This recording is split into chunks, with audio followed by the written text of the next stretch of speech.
નમસ્કાર મિત્રો, સ્વાગત છે તમારું માર્કેટ બુલેટિનમાં. માર્કેટ બુલેટિનમાં આપણે પોસ્ટ કરી છે શેર બજાર તથા આઈપીઓ લગતા તમામ મહત્વના સાચા અને ઝડપી સમાચાર, એ પણ આપણી ગુજરાતી ભાષામાં. આજે આપણે વાત કરવી છે ક્લોઝિંગ બેલ વિશે. એટલે કે આજે બજારમાં તમે જોયું કે મંદી આવી ગઈ, કે કડાકો આવ્યો, તો શું કામ કડાકો આવ્યો, અને સોમવાર માટે બજારનો શું આઉટલુક છે તેના વિશે ચર્ચા કરવી છે. પણ તે પહેલા તમે હજુ સુધી ચેનલને સબસ્ક્રાઇબ ન કરી હોય તો સબસ્ક્રાઇબ કરી લેજો. ચાલો વધુ વાત ન કરતા શરૂઆત કરીએ. ભારતીય શેર બજાર માટે આજનો શુક્રવાર અત્યંત નિરાશાજનક સાબિત થયો. ગઈકાલનો સુધારો માત્ર એક દિવસનો પરપોટો સાબિત થયો અને આજે બજાર ખુલતાની સાથે જ દબાણ હેઠળ જોવા મળ્યું હતું. ગઈકાલે જ્યારે બજારમાં અને સેન્સેક્સમાં જે સ્પાઇક આવ્યો ત્યારે આપણે ઇન્સ્ટાગ્રામમાં રીલ પોસ્ટ કરી હતી અને તેમાં કીધું હતું કે આ સમાચાર હજુ કોઈ ઓફિશિયલ નથી. એટલે કે જે કાંઈ પણ સોશિયલ મીડિયા અને જુદી જુદી બિઝનેસ ચેનલ ઉપર સમાચાર બતાવતા હતા તેમાં કહ્યું હતું કે ઈરાન અમેરિકા સાથે કોઈ વાટાઘાટો કરવા તૈયાર છે, પણ ખરેખર તે કોઈ ઓફિશિયલ ન્યૂઝ હતા નહીં, જેના કારણે ન્યૂઝ ફેલાયા અને બજારમાં એક સ્પાઇક આવી, પણ એ સ્પાઇક આજે ખોટી સાબિત થઈ. આપણે તે વિશે તરત જ ચાલુ બજાર ઇન્સ્ટાગ્રામમાં રીલ મૂકી હતી. તમે ઇન્સ્ટાગ્રામ પેજને આપણું ફોલો ન કર્યો તો ખાસ ફોલો કરી લેજો. વાત કરીએ આજની, તો સેન્સેક્સમાં 1097 પોઈન્ટનો મસ્ત મોટો ઘટાડો નોંધાયો, જેના કારણે રોકાણકારોની સંપત્તિમાં મોટું ધોવાણ થયું છે. નિફ્ટી પણ 24,450 લેવલ ઉપર સરકીને બંધ આવી છે. આખા અઠવાડિયા દરમિયાન સેન્સેક્સ અને નિફ્ટીમાં લગભગ 3% ઘટાડો જોવા મળ્યો છે. દર્શાવે છે કે બજાર અત્યારે સંપૂર્ણપણે વેચવાલીના મૂડમાં છે. આજના ટ્રેડિંગ સેશનની સૌથી મોટી આશ્ચર્યજનક બાબત એ હતી કે બજાર દિવસભર એક સાંકડી રેન્જમાં ટ્રેડ થઈ રહ્યું હતું, પરંતુ છેલ્લે 45 મિનિટમાં અચાનક જોરદાર વેચવાલી આવી હતી અને ટૂંકા ગાળામાં નિફ્ટીમાં 300થી વધુ પોઈન્ટ અને સેન્સેક્સમાં 1000થી વધુ પોઈન્ટનો કડાકો બોલી ગયો હતો. મોટાભાગના હેવીવેટ સ્ટોકમાં નફો બુક કરવામાં આવ્યો હતો, જેના કારણે ઇન્ડેક્સ દિવસના સૌથી નીચલા સ્તરે જઈને બંધ થયો. આ પ્રકારની છેલ્લી ઘડીની વેચવાલી સૂચવે છે કે રોકાણકારો વીકેન્ડ પહેલા જોખમ લેવા તૈયાર નથી. આજના ટ્રેડિંગ સેશનની સૌથી આશ્ચર્યની બાબત એ કે બજાર દિવસ સાંકડી રેન્જમાં રહ્યું હતું, જે આપણે આગળ વાત કરી.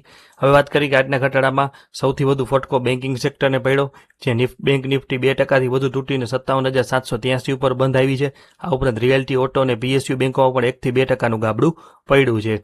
જોકે નકારાત્મક માર્કેટમાં પણ ડિફેન્સ ઇન્ડેક્સ 3%ના ઉછાળા સાથે તેજીમાં રહ્યો હતો. કેપિટલ ગુડ્સ અને પાવર સેક્ટરમાં પણ છૂટી છવાઈ ખરીદી જોવા મળી હતી. આજના દિવસે લગભગ 250થી વધુ શેર એવા હતા કે જેઓ તેમની એક વર્ષની સૌથી નીચલી સપાટી એટલે કે 52 વીક લોને ટચ કરી હતી. તાજેતરના આંકડા મુજબ વિદેશી સંસ્થાગત રોકાણકારો દ્વારા આઈટી સ્ટોકમાં આક્રમક વેચવાલી કરવામાં આવી રહી છે. ફેબ્રુઆરી મહિનામાં જ અંદાજે 17,000 કરોડ રૂપિયાની વેચવાલી આઈટી સેક્ટરમાં થઈ છે, જેનું મુખ્ય કારણ છે આર્ટિફિશિયલ ઇન્ટેલિજન્સ એટલે કે એઆઈ. એઆઈ લઈને સર્જાયેલી અનિશ્ચિતતાઓ રોકાણ કે ઘટાડાનું કારણ છે આઈટી સ્ટોકમાં. આ વેચવાલીની અસર આજે પણ બજાર ઉપર વર્તાઈ હતી અને ટેકનોલોજી સ્ટોકમાં રિકવરીનો અભાવ જોવા મળ્યો હતો. સ્થાનિક રોકાણકારોનો ટેકો છતાં વિદેશી રોકાણકારોની સતત એક્ઝિટ બજારને ઉપર જવા નથી દેતી.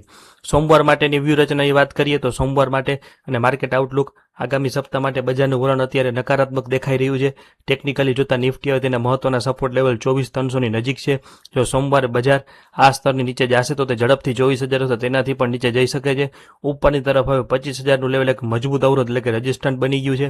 જ્યાં સુધી બજાર આ લેવલને પાર નહીં કરે ત્યાં સુધી દરેક ઉછાળ વેચવાલી આવવાની સંભાવના છે. તો રોકાણકારો અત્યારે સાવચેતી રાખીને માત્ર પસંદગીના સેક્ટર જેવા કે ડિફેન્સ અને એનર્જીમાં ધ્યાન આપવું. ત્યારબાદ તમામ મિત્રો એક ખાસ નોંધ લેવી કે આ વિડીયોમાં આપવાની માહિતી ફક્ત શૈક્ષણિક અને ન્યૂઝ અપડેટના હેતુ માટે છે.